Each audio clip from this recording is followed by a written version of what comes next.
राष्ट्रपति द्रौपदी मुर्मू ने जिन 4 नामों को राज्यसभा के लिए चुना है, उन चारों नाम में एक नाम बहुत खास है। वो नाम है मुंबई के टॉप वकीलों में शुमार उज्ज्वल निकम का।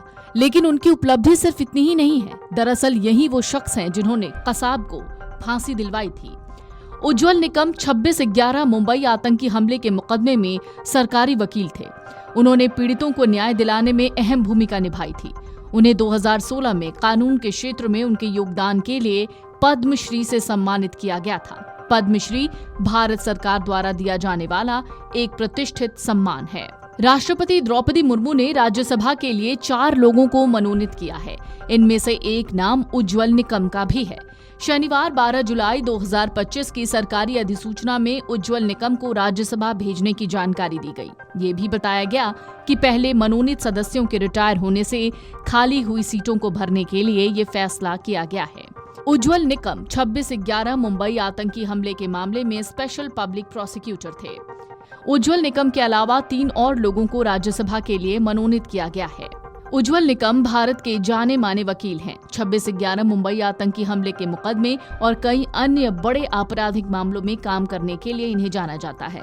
वो महाराष्ट्र के जलगांव के हैं। साधारण परिवार से आते हैं। अपनी मेहनत और लगन से वो देश के सबसे प्रसिद्ध वकीलों में से एक हैं।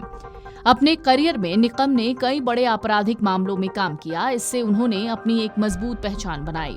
26/11 मुंबई आतंकी हमले के मुकदमे के अलावा निकम ने गुलशन कुमार हत्याकांड और बीजेपी नेता प्रमोद महाजन की हत्या के मुकदमे में भी पैरवी की। उन्होंने कई आतंकी मामलों में भी महत्वपूर्ण भूमिका निभाई। इनमें 1991 का कल्याण बम धमाका, 1993 का मुंबई सीरियल ब्लास्ट और 2003 का गेटवे ऑफ इंडिया बम धमाका शामिल है। उज्ज्वल निकम को 2016 में भारत सरकार ने पद्मश्री से सम्मानित किया था। ये सम्मान उन्हें उनके उत्कृष्ट कार्यों के लिए दिया गया था। पिछले साल हुए आम चुनाव में उज्ज्वल निकम ने राजनीति में भी अपनी पहचान बनाई थी। बीजेपी ने उन्हें Mumbai north central Lok Sabha seat से उम्मीदवार बनाया था। हालांकि उन्हें कांग्रेस उम्मीदवार वर्षा गायकवाड़ से हार का सामना करना पड़ा था। अब राष्ट्रपति मुर्मू ने उन्हें राज्यसभा के लिए मनोनीत किया है। इससे उनके करियर में एक नया अध्याय शुरू होगा। राज्यसभा में वो देश के लिए कानून बनाने और लोगों की आवाज उठाने में अपना अहम योगदान दे पाएंगे। 2013 के मुंबई गैंगरेप केस में निकम स्पेशल पब्लिक प्रोसिक्यूटर थे। उन्होंने पीड़ितों और उनके परिवारों को न्याय दिलाने में अहम भूमिका निभाई। स्पेशल पब्लिक प्रोसिक्यूटर वो वकील होता है जिसे सरकार किसी खास केस के लिए नियुक्त करती है। 2008 के मुंबई आतंकी हमलों के दोषी अजमल कसाब को फांसी दिए जाने के बाद निकम ने कहा था कि ये भारत के लिए बड़ी जीत है। उन्होंने कहा था, भारत ने कसाब को फांसी देकर उन बहादुर पुलिसकर्मियों और निर्दोष नागरिकों को श्रद्धांजलि दी जिन्होंने आतंकी हमलों में अपनी जान गंवाई थी। Video desk amarujala.com।